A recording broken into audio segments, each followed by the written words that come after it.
Bobby and I were out in the hallway, and you know what I was doing? Yeah, I was still picking on him. Picking on him, poking on him. Stop, leave me alone. I was like, shut up, little chump. And so, the meeting of the minds. My mom, the teacher, I want to say the assistant principal, the principal, and whoever else. Now, think about this. This was in the 1970s. So here we are in 2024.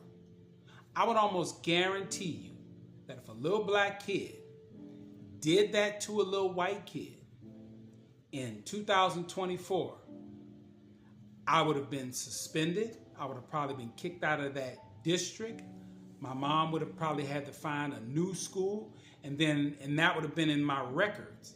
And I would have been forever trying to find, my mom would have been forever trying to find a school that would have taken me in there, because they would have probably, oh, he needs to go through therapy, and maybe we need to get him on some medication and all that other nonsense. But what I want to say my mom was the leader in what they did, because this was unprecedented. What they decided to do was have me spend a Saturday afternoon at this kid's house. Now just think about this.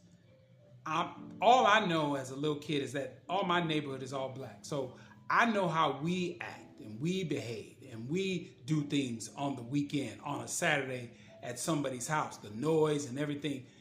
So now I have to go over this kid's house. And I tell you, it was a tough day going into it, because I remember specifically just how sick I felt getting ready. My mom made all my favorite foods for breakfast and everything. And man, that kid lived really close to the school, and that was about a 15 or 20 minute drive on the bus to the school. So it was about the same distance in the car. And I remember riding the bus to school. It always seemed like a decent little ride. But that ride to his house, man, it seemed like it took 2 minutes. We were at his house. I was like, God dang, we are here.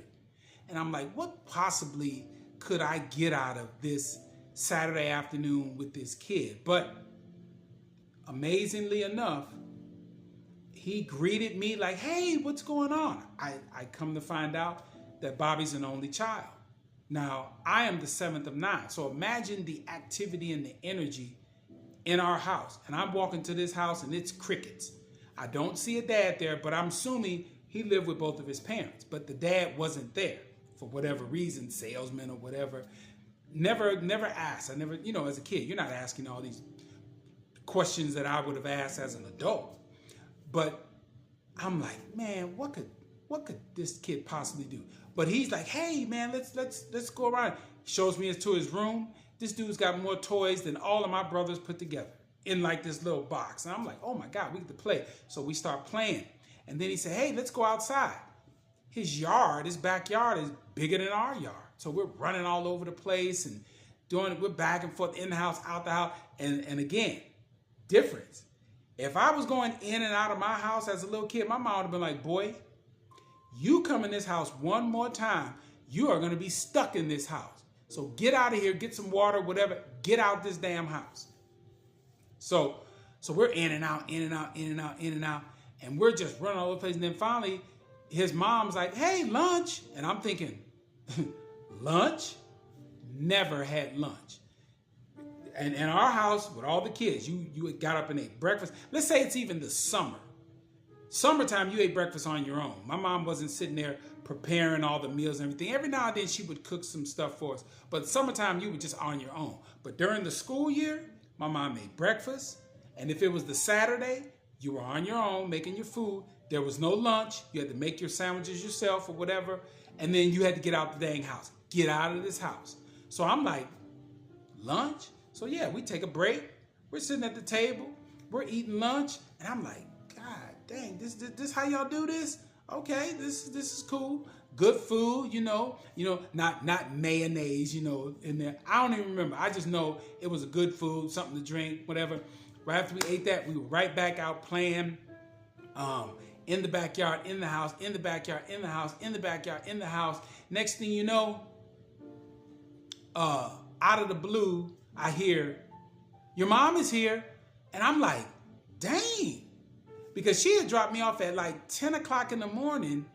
And it was like 4 or 5 or whatever it was. I was like, dang, she already here? The day had flown by. But we were outside. We were in the backyard. And we come walking in. And guess what we look like? We look like the Little Rascals. I got my arm over his shoulder. He's got his arm on my shoulder. We walk in. His mom's smiling.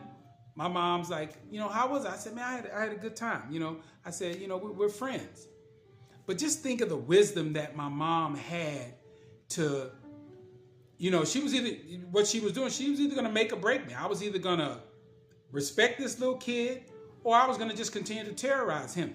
And I always think about that in regards to what Martin Luther King said. Martin Luther King said, if you want to get rid of your racist attitudes, your kind of not homophobic, but xenophobic attitudes about people that are different, he said, travel.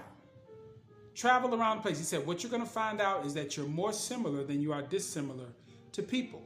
And that's exactly what I found out, that Bobby and I just, we got along. I respected him. You know, he showed me things that, you know, and I think it was more so therapeutic for him than it was for me. Because Bobby probably did not have a lot of friends. He was a nerdy little kid, you know, pale and didn't get out a lot. You know, here I am, this little black kid running all around with this super energy. And, you know, I probably brought him out of his little shell, and he maybe have calmed me down a little bit, but we became friends. But here's what's interesting with that. We get back to school, and now I'm playing with this guy. We're eating together. We're playing on the playground. I'm still playing with other kids, but I'm actually spending time with this kid. And we're doing this weeks. It seems like months are going by that we're friends. And all of a sudden, I come to school one day, and I'm like, where's Bobby? And now as I look back, I could see that teacher's face. I'm looking at her face, and I could see she's gathering all the strength up, and she says, they moved. And I'm sitting there just paralyzed. They moved. My new friend, after all this other stuff that went on, they moved.